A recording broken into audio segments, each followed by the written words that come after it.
민주당 대표의 부패 범죄 혐의에 대한 방탄용으로 보이는 지라시 수준의 가짜뉴스를 생산하고 확산하는데 공당이자 절대 다수당인 민주당이 앞장서고 있다는 점입니다.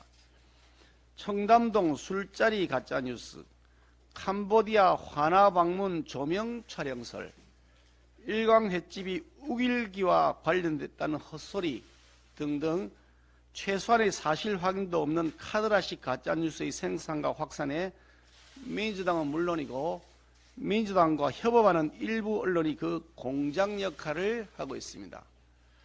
민주당이 광우병 괴담, 사드 괴담 등 과거부터 계속해온 괴담 정치 욕심을 버리지 못한 채 최근에는 난데없이 삭발에다가 일본까지 무턱대고 방문하여 국민들을 창피하게 만들기도 했습니다. 가짜뉴스는 범죄에 다름없습니다. 국민의 올바른 의사결정을 왜곡하는 도둑질 행위입니다. 미국에서 한 언론사가 가짜뉴스를 보도했다가 1조 원을 배상해 주게 되었다고 하는데 민주당은 민주주의를 파괴하며 우리 사회를 병들게 하는 암적 존재인 가짜뉴스의 생산과 유통을 쓱딱 중단해 줄 것을 요구합니다. 민주당 돈봉투 전당대회와 관련해 말씀드리겠습니다. 민주당의 2년 전 전당대회가 돈봉투 전당대회로 밝혀지고 있는 가운데 당시 대표로 당선된 송영길 후보가 돈봉투 살포에 직간접적 관여를 했다는 취지의 음성 파일이 추가로 드러나고 있습니다. 그런데 프랑스로 도망을 간 송영길 전 대표는 귀국하여서 수사에 협조할 기미가 없어 보입니다.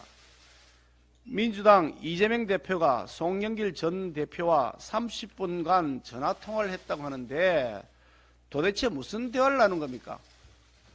송 대표와 이재명 대표가 서로 말을 맞추어서 진실 은폐하기로 뭐이라도 한 겁니까? 토요일 검찰 출석을 즐기던 이재명 대표의 노하우를 바탕으로 어떻게 하면 여론의 관심을 피해갈지를 협의한 것 아닙니까?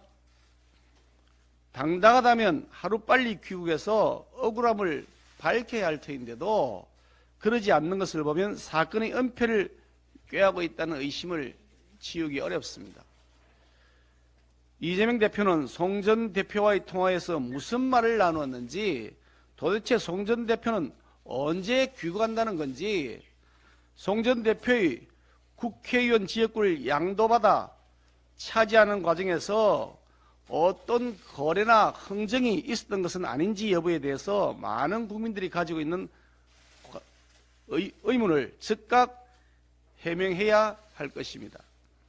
이심 송심이라고 하는데 송영길 전 대표의 전당대회 사건에 이심이 있었다는 의혹에서 벗어나려면 이재명 대표는 송 전 대표의 즉각 귀국을 지시하고 동시에 민주당 차원에서 수사에 적극 협조하라고 지시하고 독려해야 마땅할 것입니다. 터무니없는 괴 소문을 확대 재생산하기 위해 독일로 갔던 안민석 의원, 사이비 조명 촬영서를 신봉하면서 캄보디아에 사람을 보냈다던 장경태 최고위원, 괴담을 키우려고 무작정 일본에 갔던 양이원영을 비롯한 4명의 민주당 의원을 보유하고 있는 정당이니만큼 송 전 대표의 귀국 및 수사 협조를 위해 프랑스로 보낼 의원들이 얼마인지 있을 것입니다. 아울러 최소한 윤관석, 이성만 의원에 대해서는 즉각 징계를 해야 할 것임에도 이재명 대표는 왜 아무런 조치도 하지 않고 있는 겁니까? 도대체 무슨 말 못할 흑막이 있는지 의심만 더욱 커져가고 있습니다. 민주당의 전당대회 돈봉투 살포 사건과 관련해서 송영길 전 대표가 돈 살포를 알고 있었고 스스로 돈을 뿌렸다고 의심할 수 있는 녹음 파일이 나왔습니다. 당시 전당대회에서 송영길 전 대표는 이재명 대표의 전폭적인 지원 덕분에 간신히 당선될 수 있었습니다. 또 전당대회를 계기로 지난 대선 경선에서 이심송심이란 용어가 판을 친 점, 대선에서 패배한 이재명 대표가 송영길 전 대표가 5번이나 당선된 인천의 지역구를 접수한 점 등을 고려할 때 이번 사건은 종착점을 송영길 전 대표로 볼 수 없습니다. 친 이재명계 의원들이 한 달 밥값도 안 되는 돈 등 각종 궤변을 통해서 축소에 급급한 것은 초유의 전현직 대표 더블 리스크를 송영길 한 명으로 국한하겠다는 의도가 있을 것입니다. 이재명 대표는 전당대회 돈 봉투 사건보다 훨씬 심각한 대장동 부패 게이트 같은 자신의 개인 비리에 대해 사과한 일이 없습니다.